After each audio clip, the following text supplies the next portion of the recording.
Xylem Learning Shweta Miss ആണ്. അപ്പോൾ നമ്മൾ ഗുണനം എങ്ങനെയൊക്കെയാണ് പഠിക്കുക എന്നുള്ള കാര്യങ്ങളൊക്കെ നമ്മൾ കഴിഞ്ഞ ക്ലാസ്സിൽ പഠിച്ചുകൊണ്ട് നിൽക്കുകയാണ്. നമ്മൾ ചെറുതായിട്ട് മൾട്ടിപ്ലിക്കേഷൻ ടേബിളും കാര്യങ്ങളൊക്കെ പഠിച്ചു തുടങ്ങിയിട്ടുണ്ട് അല്ലേ.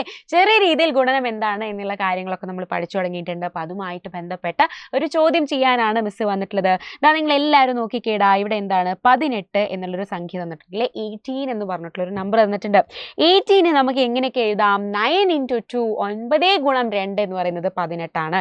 അതായത് 2നെ 9 തവണ നമ്മൾ കൂട്ടിയാൽ എന്ത് കിട്ടും? നമുക്ക് 18 കിട്ടും. 2 + 2 4 6 8 10 12 14 16 18 ഇങ്ങനെ നമുക്ക് കിട്ടൂല്ലേ. അപ്പോൾ ഈ രീതിയിലും നമുക്ക് എഴുതാം. അതുപോലെ എന്ത് എഴുതാം? 9 എണ്ണം രണ്ടുകൾ അല്ലേ. രണ്ടുകൾ എത്ര എണ്ണമാണ്? 1 2 3 4 5 6 7 8 9 9 എണ്ണം ഉണ്ട് രണ്ടുകൾ. അതുപോലെ നമുക്ക് എന്ത് എഴുതാം? 2 വീതമുള്ള 9 കൂട്ടം അല്ലേ. 2 വീതമുള്ള ഓരോ കൂട്ടത്തിൽ എന്താണ്? 2 എണ്ണം ഉണ്ട്.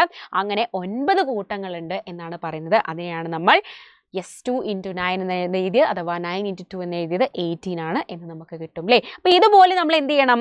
അടുത്ത എങ്ങനെ എഴുതി തന്ന ഒരു സംഖ്യ ഉണ്ട്, ഇവരെല്ലാം എഴുതി വെച്ചിട്ടുണ്ട്. ആ ഒരു സംഖ്യ ഏതാണ് എന്ന് കണ്ടുപിടിക്കാനുള്ളതാണ് പിന്നെ നമുക്ക് ചെയ്യാനുള്ളത്. അപ്പോൾ നിങ്ങൾ നോക്കിക്കേ, ഇവിടെ 8 × 2 എന്ന് പറയുന്നത് എത്രയാണ്? 8നെ 2നെ 8 തവണ കൂട്ടിക്കഴിഞ്ഞാൽ നമുക്ക് എന്ത് കിട്ടും? അതെ, 8 × 2 എന്ന് പറയുന്നത് 16 ആണ്, 16 ആണ് എന്ന് കിട്ടും അല്ലേ. ഇതിനെ നമുക്ക് എന്താക്കി വേറെ എഴുതാം? 2 വീതമുള്ള 8 കൂട്ടം എന്ന് നമുക്ക് എഴുതാൻ പറ്റും. അതുപോലെ 8 എണ്ണം രണ്ടുകൾ എന്നും എഴുതാൻ പറ്റും അല്ലേ.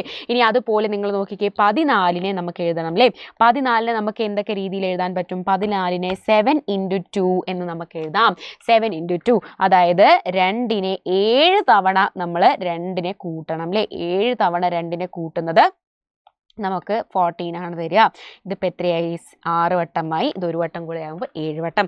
2 വീതമുള്ള 7 കൂട്ടം അല്ലേ. ഇത് ഇവിടെ എഴുതിയ പോലെ 2 വീതമുള്ള 7 കൂട്ടം. ഇനി എന്താണ്? 7 എണ്ണം രണ്ടുകളിലെ 7 എണ്ണം രണ്ടുകൾ. ഇതും കൂടെ എഴുതി കഴിഞ്ഞാൽ നമ്മൾ ഈ ഒരു പിരിച്ചെഴുതുന്ന ഈ ഒരു ആക്ടിവിറ്റി എന്താണ്? കംപ്ലീറ്റ് ആയിട്ടുണ്ട്.